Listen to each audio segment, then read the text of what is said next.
आज हमारे साथ हैं अशोक कुमार गुप्ता जी, जो कि पूर्व आईपीएस हैं और वर्तमान में राजस्थान राज्य मानवाधिकार आयोग के सदस्य हैं। तो आज एक शिक्षक के रूप में हमारे साथ जुड़े हुए हैं। तो सर, आप बताएंगे कि आपकी जर्नी जो बचपन से लेके आप कहाँ के रहने वाले हैं और एजुकेशन आपने क्या की, और ये जो लंबा सफ़र आपने यहाँ तक तय किया, ये यहाँ तक कैसे आप पहुँचे हैं? मेरा एक बहुत छोटा सा गांव है और पहले झुंझुनू ज़िला पड़ता था, अब नीमका थाना ज़िले में बबाई करके एक टाउनशिप है और मैं वहाँ का रहने वाला हूँ। एक मध्यम वर्गीय परिवार में पला बसा हूँ और गांव से ही मेरी एजुकेशन हुई।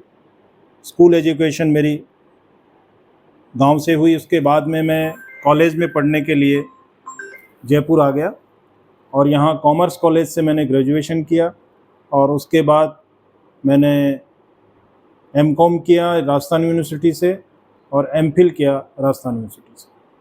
आप पुलिस सेवा में रहे, तो पुलिस में कैसे एंट्री हुई आपकी?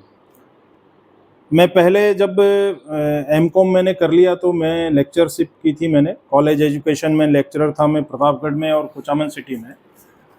तो जब जयपुर में मैं पढ़ रहा था उसी समय थोड़ा सा कुछ ऐसे लोगों के संपर्क में आया मैं जो प्रशासनिक सेवाओं में थे और उनका प्रशासनिक सेवाओं का रुझान देख करके, प्रशासनिक सेवा की जानकारी होने से एक मन में आया कि मैं भी प्रशासनिक सेवाओं में जा सकता हूं। शुरू से पढ़ाई में मैं ठीक था, हमेशा अच्छे मार्क्स आते थे, स्कूल में मैंने हमेशा टॉप किया। तो प्रशासनिक सेवा में जाना ही है, ये मैंने उस समय जब मैं यहाँ कॉलेज में जब मैं पढ़ता था तभी मैंने सोचा था और मैंने उसी लिहाज से प्रारंभ से ही तैयारी की और लेक्चरर बनने के बाद मैं लगातार प्रशासनिक सेवाओं में जाने के लिए प्रयास करता रहा और अंततः मुझे प्रशासनिक सेवा में आने का मौका मिला।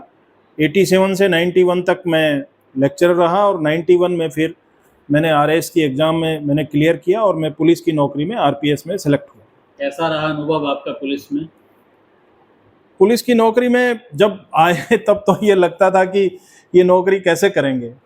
मुझे खुद को डाउट था मुझे कि मैं कैसे ये नौकरी कर पाऊंगा, क्योंकि पुलिस के बारे में बहुत सी अवधारणाएं हैं, नेगेटिव अवधारणाएं बहुत हैं। पुलिस के बारे में नकारात्मक एक जो सोच है समाज में, वो बड़ी ज़बरदस्त नकारात्मक सोच है कि पुलिस में तो इस तरह के लोग, वहाँ तो बहुत ऐसा आदमी होना चाहिए जिसको गाली निकालना आता हो, पुलिस में तो ऐसा आदमी होना चाहिए जो मतलब एक अलग तरह की सोच रहती है, जबकि मैं उस सोच में बिल्कुल फिट नहीं होता हूँ।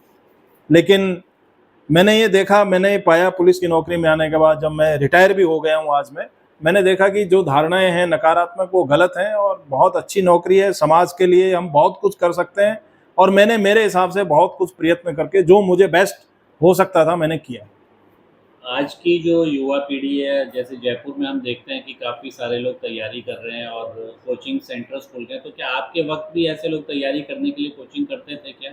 नहीं, उस समय कोई कोचिंग नहीं होती थी। जब मैंने जब आरएएस की एग्ज़ाम दी उस समय कोचिंग का कोई कॉन्सेप्ट नहीं था। सब लोग अपने सेल्फ स्टडी करते थे, तैयारी करते थे। हमने भी हमारे हिसाब से, हाँ, हमारा ग्रुप जरूर बना हुआ था गांव के कुछ लोगों का, कुछ मित्रों का, 5, 7, 10, 20 लोग जो मिलकर के तैयारी करते थे। बाकी कोचिंग का कोई कॉन्सेप्ट नहीं था और बिना कोचिंग के ही हमने ये सफलता प्राप्त की। जो उस वक्त आपके साथ और तैयारी करते थे, उनका भी किसी का सिलेक्शन हुआ? मेरे साथ तैयारी करने वालों में किसी का सिलेक्शन नहीं हो पाया, मेरे अलावा किसी का नहीं हो पाया। आज एक देख रहे हैं कि लोग कोचिंग की जो काफ़ी सारे सेंटर्स खुल गए हैं, काफ़ी भीड़ वहाँ इकट्ठी हो गई है, और आपने जैसे सेल्फ स्टडी करके ही यहाँ तक का सफ़र तय किया, तो उन बच्चों को जो क्या सलाह देंगे आपकी? मतलब कोचिंग एक अच्छा माध्यम है कि सेल्फ स्टडी से भी, जैसे अभी भी कुछ केसेस हम सुनते हैं कि कुछ लोगों ने आईएएस तक क्रैक किया है सेल्फ स्टडी करके, पर ज़्यादातर लोग क्या वो कोचिंग की तरफ भागते हैं? ये बात सच है, ज़्यादातर लोग कोचिंग की तरफ जाते हैं और बहुत से लोग अभी भी हैं जो कोचिंग बिल्कुल नहीं करते और उनको सफलता मिलती है, सक्सेसफुल होते हैं। अब मैं इसमें कोई बहुत स्पष्ट सलाह मैं देने की स्थिति में नहीं हूँ कि कोचिंग जाना अच्छा है या कोचिंग जाना अच्छा नहीं है। ये व्यक्ति पर निर्भर करता है। मेरा ये मानना है कि कोचिंग में और कुछ नहीं है, आपको थोड़ा गाइडेंस मिलता है कि भाई कैसे तैयारी करनी चाहिए, क्या तरीका है, किस तरह से है। और कोचिंग खासतौर से इंटरव्यू गाइडेंस के लिए तो काफ़ी ठीक रहता है। अदरवाइज़ कोचिंग की क्या आवश्यकता है मैं कभी समझ नहीं पाया। मेरा ये मानना है कि आदमी में कॉन्फिडेंस हो, व्यक्ति में, किसी भी बच्चे में कॉन्फिडेंस होगा कि मुझे ये क्रैक करना है और मुझे ये परीक्षा में सफलता प्राप्त करनी है, तो कोई बाधा नहीं है जीवन में। मैं ये पक्का कहता हूँ, ये कहने की बात नहीं है, कोई बाधा नहीं है। कोचिंग करें या नहीं करें, आदमी में जज्बा होना चाहिए, मेहनत करने की हिम्मत होनी चाहिए। आज का युवा शॉर्टकट भी काफ़ी ढूँढ रहा है। काफ़ी सारे केसेज़ आपने भी देखा होगा, मेवात में सेक्साटोन के चल रहे हैं, मतलब फौजरी की तरफ जा रहा है। तो ऐसे युवाओं को कैसे पटरी पे लाया जा सकता है? आपका इतना लंबा पुलिस का अनुभव है। ये बेसिकली मैं मानता हूँ कि ये उनका जो लालन पालन है, जो ये बच्चे कर रहे हैं, जो मुझे जानकारी में है, जो ये साइबर क्राइम कर रहे हैं या जो कर रहे हैं, मुझे ये लगता है कि उनके लालन पालन में ही कमी है।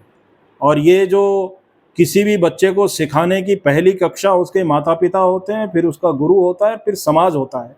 और जब माता पिता, गुरु, समाज सब जगह ये कोई चीज़ें खराब होती हैं तो बच्चा इस तरह की संगति में जाता है, अदरवाइज नहीं जा सकता।